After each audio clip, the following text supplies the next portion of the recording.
तो चलिए भाई, सभी को गुड इवनिंग। तो बेटा कल की क्लास बीच में कट गई थी, ठीक है। तो आज की क्लास हम उसी के आगे बात करेंगे। तो बेटा हम लोग कुछ इंपॉर्टेंट क्वेश्चन की बात कर रहे थे जो आपके एग्जाम के लिए बहुत इंपॉर्टेंट था, ठीक है। तो आज हम उसी को आगे बढ़ाएंगे और ढेर सारे क्वेश्चन की बातें करेंगे, ठीक है। चलिए, तो कल बेटा बात है ना, लास्ट में बात हो गई थी कि बेटा हम लोग देख रहे थे कि sir equation of motion exam में पूछता है ना। इक्वेशन ऑफ मोशन का प्रूफ एग्जाम में पूछता है। इक्वेशन ऑफ मोशन का प्रूफ एग्जाम में बेटा पूछता है।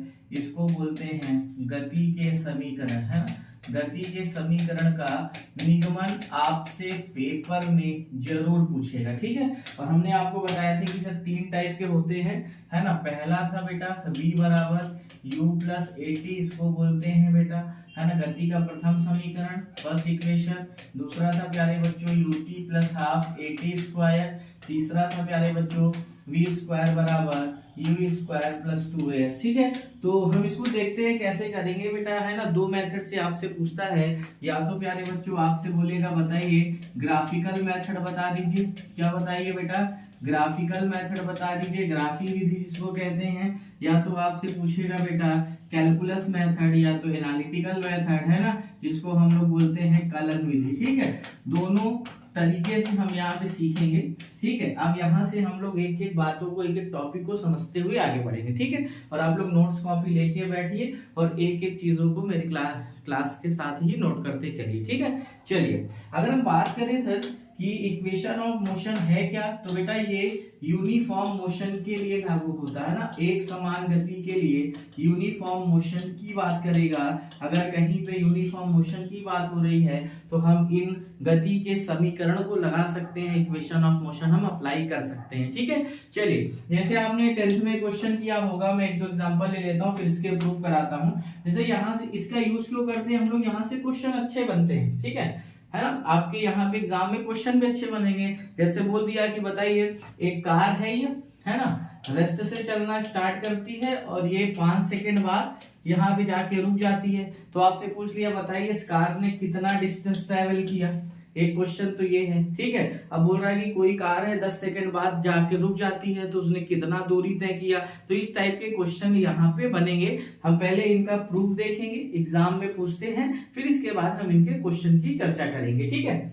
चलिए, सबसे पहले बेटा हम बात करते हैं सर ग्राफिकल मेथड की बात करेंगे, है ना। ग्राफ मेथड की हम लोग बात करेंगे, ग्राफ मेथड की बात करेंगे। और हम लोग यहाँ पे, है ना, वेलोसिटी टाइम ग्राफ से हम लोग इसको डिफाइन कर लेंगे, ठीक है। चलिए, जैसा कि आप सभी लोगों को पता है ग्राफ के लिए सर यहाँ पे दो कोऑर्डिनेट की जरूरत है।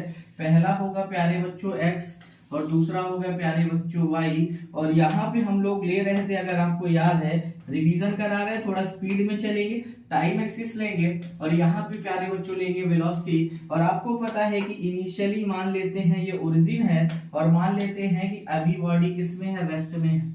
तो बताइए रेस्ट का ग्राफ ये सिखाया था। अब हमने मान लिया कि आफ्टर टाइम टी समय के बाद ये बेटा यूनिफॉर्म स्पीड से चलने लगती है। बोलो हाँ या ना। तो मतलब ये जो डिस्टेंस है आपका, ध्यान से समझना, ये वाला जो डिस्टेंस है, सॉरी, ये वाला जो यहाँ पे ग्राफ में दिख रहा है डिस्टेंस, ये बेटा हमारी फाइनल वेलोसिटी v है। और ये वाली जो हमारी ग्राफ दिख रहा है बेटा, ये वाला जो है हमारा, ये बेटा इनिशियल है, इसको हम लोग क्या नाम देंगे, u। और अगर हम इसको देखें तो ये कुछ ऐसे एक ट्रायंगल का फॉर्मेशन हो रहा है कि नहीं हो रहा, फटाफट बताना, क्या ये ट्रायंगल का फॉर्मेशन हो रहा है। और यहाँ पे एंगल थीटा बना रहा है। अब इसका नाम दे देंगे a b C और D। कोई दिक्कत है प्यारे बच्चों? अगर ये T है तो ये वाला भी क्या होगा प्यारे बच्चों, T हो जाएगा, ठीक है। इतना बात आपको ग्राफ में हमने सिखाई थी कि इस तरह हम लोग यहाँ पे VT ग्राफ से हम लोग सारे इक्वेशन ऑफ मोशन को डिस्कस कर सकते हैं, ठीक है। अगर बात यहाँ तक समझ में आ गई होगी तो आपको पता है कि बेटा जो एक्सेलरेशन होता है, त्वरण, है ना, आपको हमने बताया कि जो बेटा त्वरण होता है, एक्सेलरेशन, वो होता है स्लोप ऑफ VT ग्राफ, है ना, स्लोप ऑफ VT ग्राफ होता है। बोलो हाँ या ना। तो मतलब जो आपका त्वरण होता है बेटा, है ना, वो VT ग्राफ का ढलान होता है। अगर हम इसको हिंदी में समझे, क्योंकि दोनों मीडियम के बच्चे पढ़ रहे हैं, ठीक है। तो यहाँ पे नए सेशन में आपका पूरा सेपरेट चलेगा, ठीक है। जैसे त्वरण है बेटा, वो VT ग्राफ का ढलान होता है, ठीक है। तो बताओ VT ग्राफ का स्लोप कौन सा है प्यारे बच्चों? ये वाला यही तो स्लोप दिख रहा है और स्लोप में थीटा दिख रहा है। तो अगर हम बात करें tan थीटा बराबर, बताइए ये वाला ये कितना बनेगा v माइनस यू, तो ये हो जाएगा बेटा v minus u upon T, मतलब परपेंडिकुलर बेस। तो बताइए इसी स्लोप को ही तो क्या बोलते हैं, एक्सेलरेशन। तो v minus u upon t cross multiply कराइए v minus u equals to 80, बोलिए हाँ या ना। v minus u equals to 80 हो गया, तो यहाँ ये माइनस उधर जाएगा प्लस में, तो v बराबर प्यारे बच्चों u प्लस 80 हो जाएगा। क्या हो जाएगा, v बराबर u प्लस 80 हो जाएगा। और क्या बताइए, यही फर्स्ट इक्वेशन ऑफ मोशन है। चलिए अब दूसरे की बात करते हैं, दूसरे इक्वेशन ऑफ मोशन की बात करते हैं। दूसरे से हमें क्या निकालना है कि है ना डिस्टेंस। तो बताइए यहाँ पे आप ग्राफ में देखिए कि भाई बॉडी है ना, जो डिस्टेंस है वो वीटी ग्राफ का एरिया होता है, बोलो हाँ है ना। तो यहाँ पे टोटल डिस्टेंस जो बॉडी ट्रेवल करेगा इसका एरिया निकालना पड़ता है, अगर आपने ग्राफ में सीखा होगा। तो आप यहाँ पे देखिए, तो यहाँ से हो जाएगा बेटा S बराबर एरिया ऑफ, है ना, एरिया ऑफ ग्राफ, है ना, graph O A B D A, है ना। इस ग्राफ के पूरे का एरिया निकालना है। और आप देख रहे हैं प्यारे बच्चे, यहाँ पे आपको एक रेक्टेंगल दिख रहा है, आयत दिख रहा है, और यहाँ प्यारे बच्चों एक आपको ट्रायंगल दिख रहा है। तो हम ऐसे लिख सकते हैं बेटा, हम ऐसे लिख सकते हैं सर, S बराबर एरिया ऑफ रेक्टेंगल, मतलब आयत का क्षेत्रफल, बोलो हाँ या ना, area of rectangle plus area of triangle. क्या लिख सकते हैं, area of rectangle plus area of triangle, मतलब आयत का क्षेत्रफल। इंग्लिश भैया सीखते रहिए, हिंदी वाले बच्चे थोड़ा थोड़ा ये सब तो पता होना चाहिए, इसलिए मैं आपको यहाँ पे सिखा रहा हूँ। और ये हो जाएगा भैया त्रिभुज का क्षेत्रफल। क्या हो जाएगा प्यारे बच्चों, त्रिभुज का क्षेत्रफल। और दोनों का क्षेत्रफल पता है आपको, ये होता है लेंथ इनटू विड्थ हो जाएगा, लंबाई गुणे चौड़ाई। और ट्रायंगल का होता है 1 बेस इनटू ऊंचाई, है ना, आधार गुणे ऊंचाई। तो बताइए यहाँ पे अगर हम ग्राफ को देखें, थोड़ा सा मैं छोटा कर रहा हूं, ग्राफ को देखें तो ये लेंथ है, ये विड्थ है, तो u इंटू टी, ये बेस t है, और ये v माइनस यू है हाइट। तो यहाँ पे देखते हैं इसको, आइए समझते हैं, है ना। तो यहाँ से देखिए ये u था, ये t था, प्लस 1/2 था, b की जगह था v माइनस यू, और ये था बेटा t, है ना, बेस था t, और ये था हाइट था v माइनस यू था ट्रायंगल का। तो आप देखिए यहाँ पे ut plus half v minus you into T, ठीक है। यहाँ लिखेंगे गति के प्रथम समीकरण से, गति के प्रथम समीकरण से।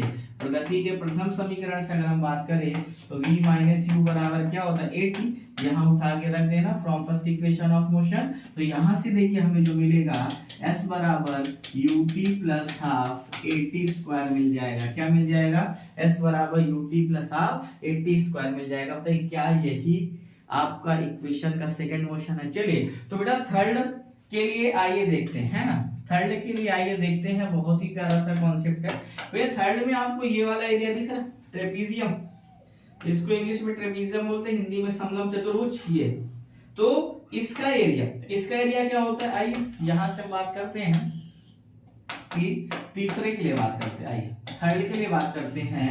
तो S बराबर हो जाएगा एरिया ऑफ ट्रेपीजियम, है ना, एरिया ऑफ ट्रेपीजियम, इसको बोलते हैं समलंब चतुर्भुज का क्षेत्रफल, समलंब चतुर्भुज का क्षेत्रफल, ठीक है। बताइए इसका जो एरिया होता है 1/2 सम ऑफ पैरेलल साइड, मतलब v प्लस यू, ठीक है। और ये बेस कितना हो जाएगा t। अगर हम फर्स्ट इक्वेशन से बात करें v माइनस यू बराबर 80, तो t बराबर प्यारे बच्चों v minus u upon a हो जाएगा। तो बताइए इस t की वैल्यू हम यहाँ पे रख देते हैं, और जैसे ही रखेंगे प्यारे बच्चा ये हो जाएगा 1/2 v प्लस यू, और t की जगह रख देंगे v minus u upon a. क्या रख देंगे, v minus u upon a. बताइए a plus b, a minus b, तो a square minus b square v square minus u square upon 2a। Cross multiply कराइए, और जैसे ही क्रॉस मल्टीप्लाई कराएंगे v square minus u square upon 2a, है ना। तो ये हो जाएगा v square minus u square upon 2as, minus इधर जाएगा प्लस में, तो v स्क्वायर बराबर u स्क्वायर प्लस 2as हो जाएगा, ठीक है। तो इस तरह हम लोग बेटा ग्राफ मेथड से तीनों इक्वेशन ऑफ मोशन को कर सकते हैं, ठीक है। चलिए आप एक बार स्क्रीनशॉट ले लीजिएगा सारी चीजों को, फिर हम लोग आगे बात करेंगे, ठीक है। यहाँ से देखिए मैं एक बार फिर से ऊपर से दिखा देता हूँ, आप स्क्रीनशॉट लिख लीजिए, नोट्स बनाने में आसानी होगी। यहाँ से कहानी से शुरू हुई है फर्स्ट इक्वेशन, फिर इसके बाद सेकेंड इक्वेशन, फिर इसके बाद ये प्यारे बच्चों थर्ड इक्वेशन ऑफ मोशन हो गया, ठीक है। चलिए अब ये तो बात थी सर ग्राफ मेथड की, ठीक है। अब बात हम लोग करेंगे बेटा कैलकुलस मेथड की बात करेंगे, कलन विधि जिसको कहते हैं हिंदी में, ठीक है।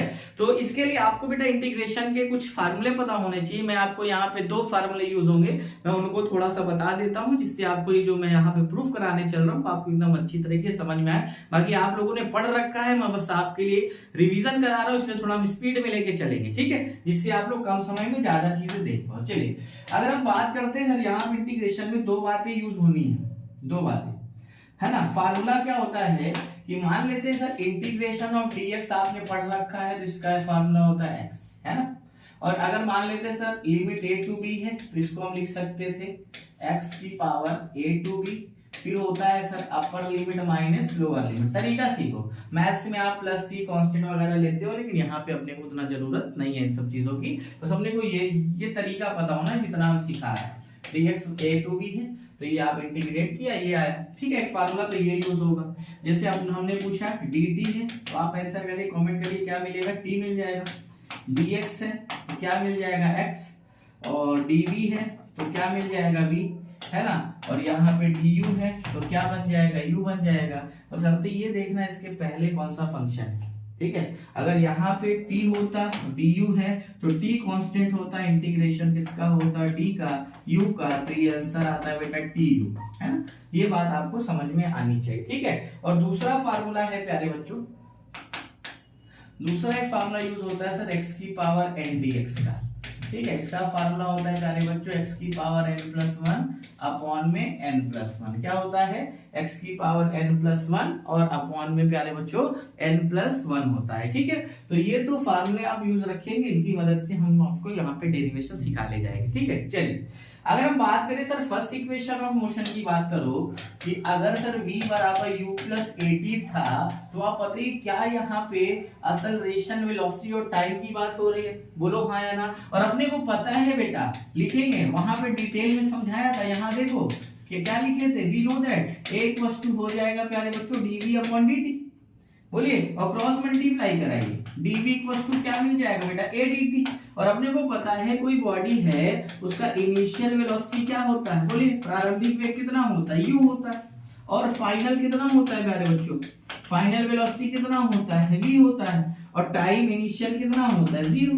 और यहाँ पे कहां तक जाता है, t तक। अब तो अपने को एक बात ये पता चल गई कि यहाँ पे हमें नाउ इंटीग्रेटेड, है ना, now integrating both this side, है ना, now integrating both this side, दोनों पक्षों का समाकलन करने पर, दोनों पक्षों का समाकलन करने पर, ठीक है, इंटीग्रेटिंग बोथ दिस साइड, समाकलन करने पर, ठीक है। चलिए integration of dv a, integration of dt, बताइए 0 से t तक टाइम, इनिशियल से फाइनल तक, बताइए dv का सरकार क्या हो जाएगा v, बताइए यहाँ से u से v रखेंगे, dt का सरकार क्या हो जाएगा t, 0 से प्यारे बच्चा t तक रखेंगे, upper limit minus lower limit, upper limit minus lower limit. तो बताइए यहाँ पे v minus u equals to a, t minus 0, v minus u equals to a t।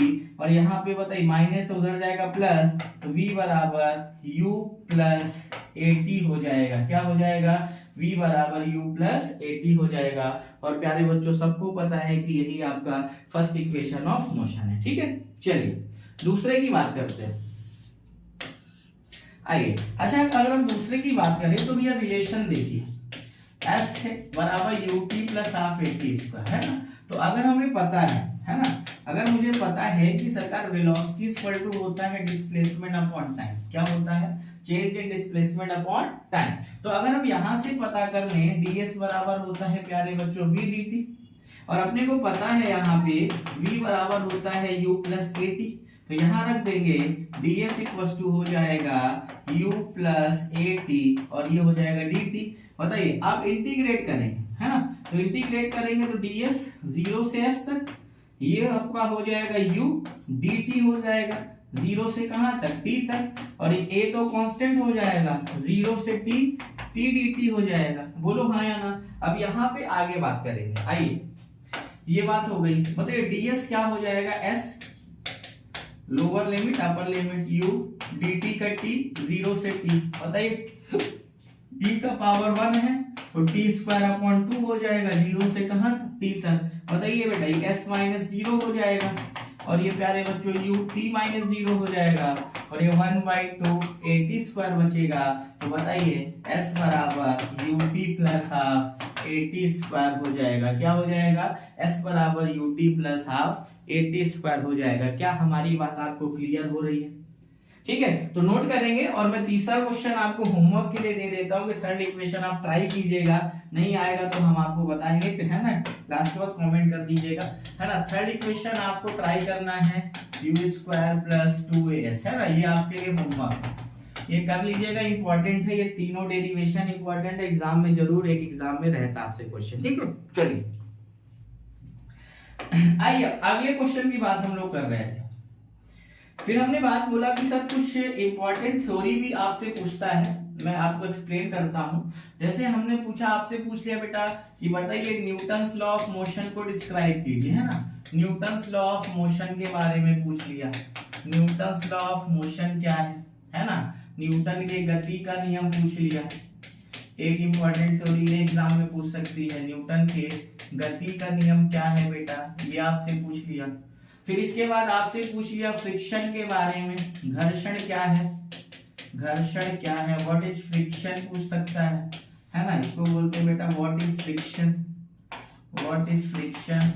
ठीक है, फिर आपके बाद एक थ्योरी है बेटा कंजर्वेटिव और नॉन कंजर्वेटिव फोर्स पूछ सकता है, conservative and non conservative force पूछ सकता है आपसे, कंजर्वेटिव और नॉन कंजर्वेटिव फोर्स आपसे पूछ सकता है। इसको हिंदी में कहते हैं संरक्षी और, है ना, संरक्षी तथा असंरक्षी बल पूछ सकता है कि संरक्षी और असंरक्षी बल क्या होते हैं। ठीक है, तो ये तीन इंपॉर्टेंट थ्योरी है ना, इसको आप नोट करेंगे, फिर हम एक एक को एक्सप्लेन करते हैं। ठीक है, एग्जाम में जरूर यहाँ से बन सकती है शॉर्ट नोट्स की थ्योरी। ठीक है, चलिए जैसा कि आपको पता है कि न्यूटन्स लॉ ऑफ मोशन, ठीक है, न्यूटन ने मोशन से रिलेटेड अपने कुछ बातें बताई। ठीक है, जैसे आपको पता है कि न्यूटन ने गति से संबंधित मोशन से रिलेटेड 3 लॉ दिए। पहला है आपका लॉ ऑफ इनर्शिया, है ना, जड़त्व का नियम जिसको कहते हैं। हाँ, चलिए एक एक को डिस्कस करते हैं, पॉइंट में समझेंगे, बाकी आपने नोट्स को लिख रखा है ना। फर्स्ट लॉ ऑफ मोशन, है ना, गति का प्रथम नियम, न्यूटन साहब की बात हो रही है, गति का प्रथम नियम, है ना, गति का प्रथम नियम। ठीक है, तो बेटा आपको पता है कि न्यूटन का प्रथम नियम किसका नियम कहलाता है, जड़त्व का नियम। किसका, जड़त्व मतलब बेटा इनर्शिया लॉ कहलाता है। ठीक है, अब ये इनर्शिया है क्या, ध्यान से समझना। इनर्शिया क्या है, जो अपने, है ना, जो अवस्था परिवर्तन का विरोध करता है। मतलब गति में है तो गति में परिवर्तन का विरोध करेगा, विराम में है तो विराम में परिवर्तन का विरोध करेगा, मतलब जो अवस्था में होने वाले परिवर्तन का विरोध करता है। जैसे आप देखो कि यहाँ पे 2-3 बातें आपने पढ़ रखी होगी। जैसे आपको एग्जाम्पल भी हमने सुनाया होगा कि कोई यात्री है ना, यात्री है, बस में खड़ा है, तो बस के अचानक रुकने पे कहाँ गिरता है, आगे की तरफ, है ना। बस में बैठा व्यक्ति बस के अचानक चलने पे कहाँ गिर जाता है, पीछे की तरफ गिर जाता है। तो ढेर सारे एग्जाम्पल आपने पढ़ रखा होगा। तो कहने का मतलब क्या है, लॉ ऑफ इनर्शिया से रिलेटेड है। इनर्शिया को सबसे पहले गैलीलियो साहब ने बताया था और गति के नियम को न्यूटन साहब ने बताया था। तो इसको लॉ ऑफ इनर्शिया कहते क्यों है, क्योंकि सिमिलरिटी है। जिस प्रकार इनर्शिया का मतलब था कि अगर कोई बॉडी रेस्ट में है तो वो रेस्ट में रहना चाह रही थी, तो न्यूटन साहब ने भी पहले नियम में ये बात बताई कि अगर कोई बॉडी रेस्ट में है, रुकी है, तो उसी में रहना चाहेगी। अगर कोई बॉडी मोशन में है तो मोशन में रहना चाहेगी, जब तक उसमें कुछ एक्सटर्नल फोर्स ना लगाया जाए। ध्यान से सुनिएगा। तो ये आपका फर्स्ट लॉ ऑफ मोशन है। मतलब यहाँ पे उन्होंने बात की कि अगर कोई बॉडी यूनिफॉर्म रेस्ट में है, ध्यान से समझना, यूनिफॉर्म रेस्ट में है अगर कोई बॉडी, एक समान गति में है अगर कोई, है ना, अगर कोई एक समान गति में है तो उसी में रहना चाहेगी। अगर कोई बॉडी रेस्ट में है, विराम में है, तो उसी में रहना चाहेगी अनटिल, जब तक कोई एक्सटर्नल फोर्स ना लगाया जाए। ठीक है, थ्योरी नोट्स में है, हम आपको ग्रुप पे सेंड कर देंगे थ्योरी इसकी, आप वहां से इसको तैयार कर लेना, बाकी नोट्स तो आपने लिख रखा होगा। ठीक, ये बात हुई सर आपका Newton first law of motion की। सेकेंड लॉ क्या है, आइए समझते हैं। भैया बचपन में पढ़ रखा था F बराबर होता है m इंटू ए। अगर हम बात करें आगे सर, A बराबर होता है dv अपॉन dt, तो यहां से F बराबर m को d को बाहर रखो, d बाई dt mv, तो आपको पता है कि F बराबर होता है बेटा dp अपॉन dt, मतलब संवेग परिवर्तन की दर लगाए गए बाह्य बल के क्या होती है, समानुपाती होगी। मतलब कह सकते हैं rate of change in momentum, है ना, rate of change in momentum, rate of change in momentum is proportional to the, rate of change in momentum is proportional to the applied force. ऐसे बात करेंगे, है ना, जितना मोमेंटम में change होगा वो लगाए गए बाह्य बल के क्या होगा, समानुपाती होगा। तो यहाँ लिख सकते हैं संवेग परिवर्तन की दर, है ना, संवेग परिवर्तन की दर लगाए गए बल के क्या होती है, लगाए गए बल के समानुपाती होती है। ठीक है, समानुपाती होती है। ठीक है, ये बात आप नोट कर लेंगे। ठीक है, ये बात हो गई sir Newton second law of motion की। थर्ड लॉ सबको पता है कि third law is known as action reaction law. क्या बोलते हैं इसको, क्रिया प्रतिक्रिया का नियम कहते हैं, है ना, इसको क्या बोलते हैं, क्रिया प्रतिक्रिया, है ना। और आपको भी पता है कि एक्शन रिएक्शन एक टाइप के फोर्स होते हैं। क्या होते हैं, एक्शन रिएक्शन एक टाइप के फोर्स है।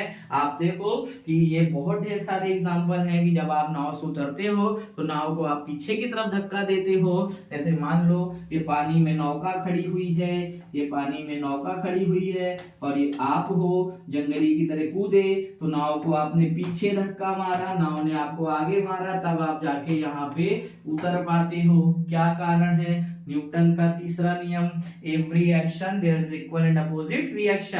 हर क्रिया के लिए विपरीत दिशा में प्रतिक्रिया बल कार्य करता है। बात क्लियर हो गई। और यहाँ पे एक्शन रिएक्शन क्या है, एक्शन रिएक्शन प्यारे बच्चों एक प्रकार का बल होता है, फोर्स होता है। ठीक है, चलिए ये तो बात हो गई सर इसकी। बात करते हैं फ्रिक्शन की, है ना। घर्षण क्या है पूछ सकता है, घर्षण, घर्षण को बेटा इंग्लिश में बोलते हैं फ्रिक्शन, है ना। फ्रिक्शन है क्या समझो। आपको पता है नॉर्मल जीवन में फ्रिक्शन का बहुत बड़ा रोल है, चाहे वो आपके पैदल चलने से लेके, आपके साइकिल से चलने से लेके, टायर के चल, है ना, आपके कार के चलने से लेके, फ्रिक्शन का बहुत बड़ा रोल है हमारी एवरीडे लाइफ। ठीक है, तो जैसे आपने देखा कि पंखे में कभी आवाज करना स्टार्ट हो जाता है ना, पंखा कभी आवाज करना स्टार्ट कर देता है चुर चुर चुर ऐसे करके, तो आप कहते हो यार फ्रिक्शन बढ़ गया।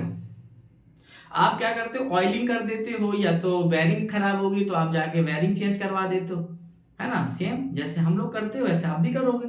तो यार मुद्दा ये बन रहा है यहाँ पे, ऐसा हम क्यों करते, भाई फ्रिक्शन को कम करने के लिए। फ्रिक्शन कम हुआ तो चीजें स्मूथ चलने लगी। जैसे आप देखो कहीं पानी पड़ा हो तो आप फिसल के गिर जाओगे, है ना, और कहीं पे ज्यादा रफ सरफेस है तो आपको चलने में दिक्कत होगी।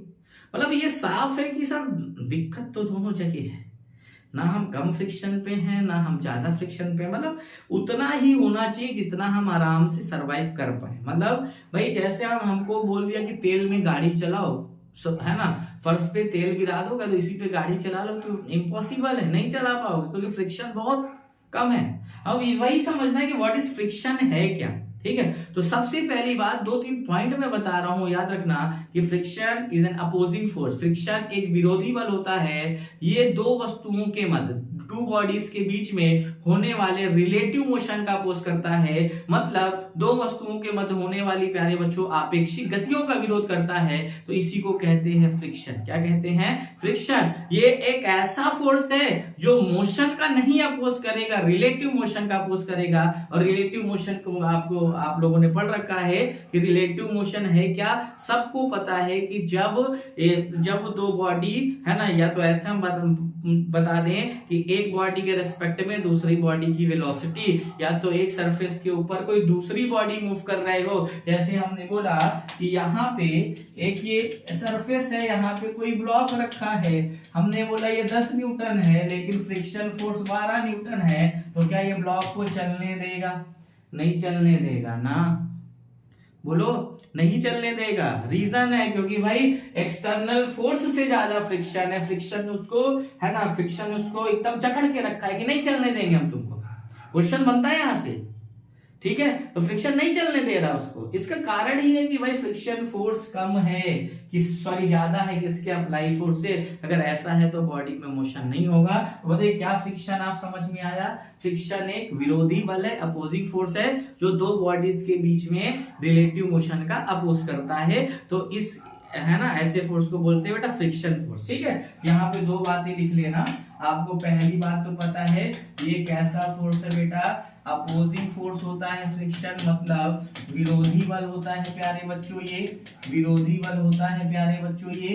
और इसके बाद बेटा ये होता है ना रिलेटिव मोशन का अपोज करता है। किसका? रिलेटिव मोशन का अपोज करता है, मतलब आपेक्षिक गतियों का विरोध करता है। दो वस्तुओं के मध्य होने वाली आपेक्षिक गति का विरोध करता है। ये मत बोल देना कि भैया किसका विरोध करता है? गति का विरोध करता है, बात गलत हो जाएगा, फ्रिक्शन बुरा मान जाएगा। बोलो हाँ या ना। चलिए अब बात आ रही कि सर अभी हमने देखा कंजर्वेटिव और नॉन कंजर्वेटिव फोर्स के बारे में। कंजर्वेटिव और नॉन कंजर्वेटिव फोर्स के बारे में हम लोगों ने देखा है ना। कंजर्वेटिव फोर्स क्या है और नॉन कंजर्वेटिव फोर्स क्या है, आइए समझते हैं। इसको बोलेंगे संरक्षी बल और ये हो जाएगा आसंरक्षी। संरक्षी और आसंरक्षी हो जाएगा। ठीक है, अगर हम प्यारे बच्चों कंजर्वेटिव की बात करें तो भैया कुछ फोर्स होते हैं जो पाथ इंडिपेंडेंट होते हैं। ध्यान से समझिए, पाथ इंडिपेंडेंट होते हैं। इसका मतलब क्या हुआ? पाथ इंडिपेंडेंट मतलब पथ पर निर्भर नहीं करते हैं, है ना। पाथ इंडिपेंडेंट का मतलब पथ पर निर्भर नहीं करते, केवल इनिशियल और फाइनल पॉइंट पे डिपेंड करते हैं। इनिशियल और फाइनल पॉइंट पे डिपेंड करते हैं, है ना। तो ऐसे फोर्स को बोलते हैं कंजर्वेटिव फोर्स। ध्यान से समझिएगा। तो ऐसे फोर्सेस को क्या बोलेंगे सरकार? कंजर्वेटिव। और नॉन कंजर्वेटिव क्या होते हैं? पाथ डिपेंडेंट होते हैं। क्या होते हैं? पाथ डिपेंडेंट होते हैं, पथ पर निर्भर करते हैं प्यारे बच्चों, पथ पर निर्भर करते हैं। तो ऐसे फोर्सेस को बोलेंगे नॉन कंजर्वेटिव फोर्स। ऑब्जेक्टिव में क्वेश्चन बना है तो बताइए, यहां से हम बात कर सकते हैं सिंपली कि बताइए ग्रेविटेशन फोर्स क्या है ना। ग्रेविटेशन फोर्स क्या है? गुरुत्वाकर्षण बल। कंजर्वेटिव की नॉन कंजर्वेटिव गुरुत्वाकर्षण बल, है ना। ग्रेविटेशन फोर्स बताइए, ग्रेविटेशन फोर्स कंजर्वेटिव है क्योंकि यहाँ पे ये पथ पर डिपेंड नहीं करता है। और लेकिन अगर जो अपना ये फ्रिक्शन फोर्स है, बोलिए घर्षण बल है, फ्रिक्शन फोर्स जो है प्यारे बच्चों घर्षण बल है, ये हमारा क्या है प्यारे बच्चों? नॉन कंजर्वेटिव है। क्या है? नॉन कंजर्वेटिव, क्योंकि ये पाथ पे डिपेंड करता है ना, पाथ पे डिपेंड करता है। तो ये थी बात बेटा कंजर्वेटिव और नॉन कंजर्वेटिव फोर्सेस की बात हो गई। ठीक है, चलिए बात करते हैं थोड़ा सा आगे। अब कुछ मैं आपको होमवर्क दे रहा हूँ, इसको आप नोट करेंगे और क्लास के बाद सभी बच्चे यार वीडियो पे कमेंट किया करो जो होमवर्क देता हूँ। जैसे हमने बोला आपको बताइए विद्युत बल, है ना। विद्युत बल मतलब इलेक्ट्रिक फोर्स लिखेंगे, इलेक्ट्रिक फोर्स हो गया। फिर उसके बाद हमारा ये विस्कस फोर्स हो गया, विस्कस फोर्स हो गया, इसको बोलते हैं बेटा श्यान बल हो गया। ठीक है, उसके बाद चुंबकीय बल हो गया, मैग्नेटिक फोर्स हो गया, चुंबकीय बल हो गया, इसको बोलते हैं मैग्नेटिक फोर्स। आपको ये तीनों बताना है कि कौन कंजर्वेटिव है कौन नॉन कंजर्वेटिव है, मतलब यहाँ पे बताना है कौन संरक्षी है, कौन संरक्षी है और कौन असंरक्षी बल है, कौन कंजर्वेटिव और कौन नॉन कंजर्वेटिव, है ना। मतलब संरक्षी का मतलब कंजर्वेटिव कौन सा है और असंरक्षी का मतलब नॉन कंजर्वेटिव कौन सा है, तो दोनों आपको बताना है। ठीक है, और कोई अगर नहीं है तो उनको भी बता सकते हैं। चलिए अब कुछ आपको होमवर्क के लिए है ना, मैं आपको 10 थ्योरी दे रहा हूँ होमवर्क को, मैं अगली क्लास में आपसे पूछूंगा, ठीक है। यहाँ पे छोटी छोटी थ्योरी दे रहा हूँ, ठीक है। जैसे एंगल ऑफ फ्रिक्शन हो गया, नोट करेंगे मेरे साथ, ठीक है। अगली क्लास में इनकी चर्चाएं करेंगे। एंगल ऑफ फ्रिक्शन, घर्षण कोण क्या है, ठीक है, घर्षण कोण क्या है, ठीक है। फिर इसके बाद मैं बोल सकता हूँ आपसे, बताइए, है ना, centre of mass, centre of mass के बारे में, द्रव्यमान केंद्र के बारे में मैं आपसे पूछ सकता हूँ। तो ये सारे टॉपिक आपको मेरे को लिख के दिखाना है, ठीक है। सेंटर ऑफ मास तैयार कर लीजिएगा, डिफिनेशन खाली है, शॉर्ट थ्योरी है, डिफिनेशन। फिर इसके बाद हम आपसे पूछ सकते हैं, बताइए प्रिंसिपल ऑफ कंटिन्यूटी क्या है, प्रिंसिपल ऑफ कंटिन्यूटी, अविरतता का सिद्धांत, लिखते चलेंगे एक एक टॉपिक। अविरतता का सिद्धांत होमवर्क है आपके लिए, ठीक है। अविरतता का सिद्धांत हो गया।